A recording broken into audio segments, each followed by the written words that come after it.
The yellow sign means you're halfway. The red sign means to stop. Your time is up. That's all. They have to watch this guy. All right, sir. First question. Okay. Okay. I will. Do you want to ask a question? Okay. Next person. You have 10 seconds. Okay. So we're going to stand in line. If it's you, come on.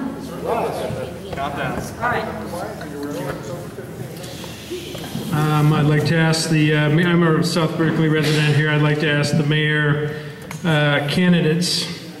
There's expected to be an annual surplus here of as high as 1.1 million from Measure GG. How do you guys feel about this going to fund the pools themselves and then make those pools emergency centers? Thanks. All right. So what is the question again, very quickly?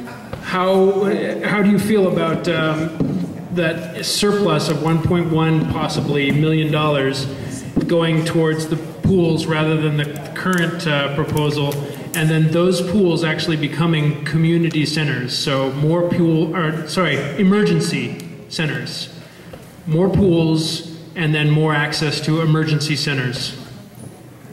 Okay, Chris, would you answer the question? He's going to stay here a bit in case you have any questions for him. Well, I am a strong supporter of measures N and O to support the pools. I don't see a legal way that we could divert this ballot measures money to switch it into supporting the pools. So I'd have to see a legal analysis that says you'd be able, because Measure GG had specific requirements that the voters adopted. So I think if you want to deal with the pools, supporting measures N and O is the quickest legally defensible position of how to support the pools. If you have some lawyer that can show me how we can do it from other money, I'm open-minded, but I believe it's illegal to do it the way you're proposing. Sorry. Okay. I wish it wasn't. So about the pools. Yeah, the pools, right. Well, I agree with Chris. He's right. He's absolutely right. You can't change it from one to another. And I want to point out something else while I have the time. You know, the Berkeley City Council does not have a strong mayor form of government. We have a system where you have to get 5 votes in order to enact anything. And I, as one, have 1 vote. I don't have 5 votes. So when Mr. Worthington talks about all these things he wants to do, he's been on the council for 16 years. Right, we have to. So you figure that he should be able to put together 5 votes for some of these things. Okay, I want you just to answer the questions. You'll get to rebut anything. So if it's not the question, I will interrupt respectfully. Okay. Like Chris said, I support N and O. That's really good. The 19 million is very high for the pools. We can find, South Berkeley has always been innovative and under attack by the council. And my proposal would, you can find plumbers, I'm in the construction business, where you can get volunteers to take that dirt out of the pool. So this is ridiculous how they sent us down the tunnel where we basically need 19 million to get back out. So this is something that I would look toward the community. I myself would be one of the volunteers to get the dirt out because South Berkeley is under attack as far as community centers. And I did learn how to swim out of that pool, and it's very dear to me. Hope. I also support both measures N and O. I think it's really sad that the Warren Pool at Berkeley High School was closed. I don't think that is something that helped our community. I think that we also need more community centers for the seniors and for the youth, and I think we need to stop cutting funds that are targeted to try and help those marginalized communities. Yes, we need our pools, and we need to restore Willard Pool, and we need to provide a warm pool for our handicapped, and we need to, until that is built, find a decent bridge for those people. But to specifically address your comment about Measure GG funds, this, in their very last council meeting, the budget was approved for the distribution of the excess that's currently in place.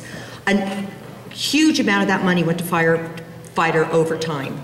We are understaffed on our firefighters by 25%. We need to get that funding level up. Furthermore, and what was even more distressing, is in districts 5, 8, and 6, there are between 17 and 19 cash dispensers within those districts. In District 3, there are 2, with 2 underway. In District 4, the densest district we have, there is 1 with 2 underway. That is criminal, and we need to really reach out, and that's what council members and a mayor, by having town halls, needs to be doing. Thank you. So as was well pointed out, we can't move funds from one to another. That's illegal and would cause a lot of court battles. But I think the way we can do, we have a fair number of existing pools. We have some that we can revitalize.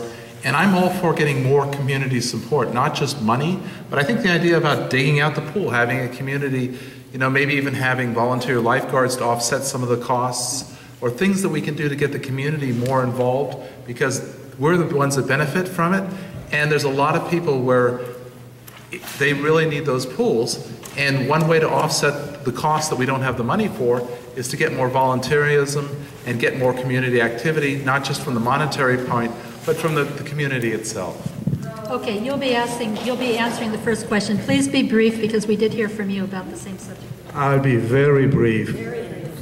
Honorable Mayor Tom Bates, why is it that you don't answer phone calls? Why is it that, what will it take to have an appointment with you? Number one. Number two, are you familiar with what Dr. Charles Town wrote in about Professor Raj Ghosh? And to everybody here, should we all be worried that our houses will be taken away by the city? Okay, 2 questions about seizing houses and then accessibility. First? Yes. Well, this is actually a personal issue. I got a letter from the rent board saying that my house where I live, I can't live there because I rented a room to somebody that threw all my stuff out, the belongings out on the street, and she basically then created her own unit that doesn't exist, and the rent board made a ruling that says you can't live there because you now live downstairs. And, you know, we have a bunch of zany things, but making rulings, I mean, the rent board has done some really zany things, and I should probably write a comedy book about it. But they wrote, you know, somebody who hasn't been in the United States for 12 years, that Berkeley is their primary residence. In another case, they ruled that dead people live in Berkeley. This is kind of absurd. And so I think with the housing situation, we got to provide housing. We got to do it in an equitable way. And there's a lot of ways to do that, basically with numbers and matrix, to optimize our resources to provide as much for the community as we can. But making crazy rulings, I don't think is one of them. So. Okay, thank you. Jacqueline. Let's talk about accessibility first, and that is one of the primary foundations of my campaign. Your community leaders need to be accessible to you. And it's not just by answering phone calls and listening to you when you have issues. It's being out in the community and engaging with our community. It means meeting with you in your neighborhoods every month and understanding from you what your issues are, bringing to you what is going and coming before council so you are aware of what we're facing. If the community is aware of what's going on and what's being thought about in council, 50% of the circuses that occur in council will not happen because the community will have been notified and they will know what's going on. As far as seizing property, we do have some real zoning issues here in our community. We have issues of predatory zoning compliance and ordinance enforcement, and we have other zoning enforcement which is just ignored. So we need to, as Chris said, not just rehab and revitalize our permit department, but we need to look at our zoning regulations as well.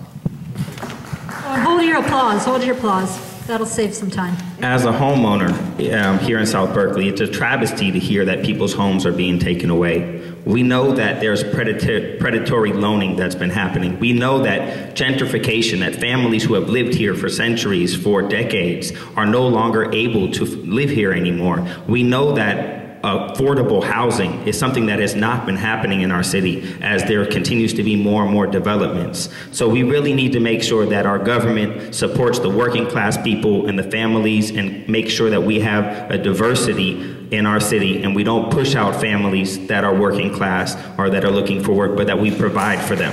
Thank you very much. Okay, thanks. Whether it's predatory predatory permits or it's foreclosures. This is ridiculous. We bail out the banks, then the banks come and seize your property. That's ridiculous. The other thing that Khalil got on was that basically low-income housing, our leadership has virtually been in bed with the developers, whether it's Ali Kashani or Patrick Kennedy, and they basically promise for 10% of low-income housing. All this needs is enforcement.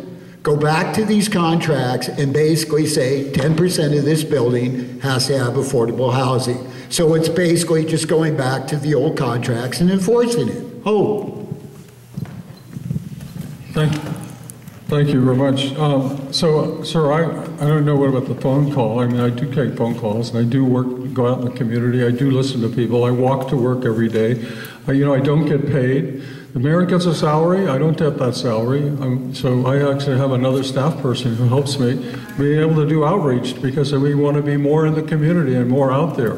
So, that's, I'm sorry if you feel like I didn't return your phone calls, because I do return phone calls, and I do return emails, and I am available. Oh, you have 30 seconds.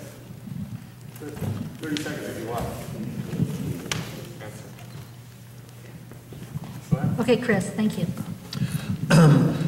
Well, I go to numerous community meetings, morning, noon, and night, especially on the weekends and at nighttime. A majority of the people in the room, I see you at events. I see you, some of you I see riding the bus, some of in the supermarket. I am dedicated to being in the community and listening and learning.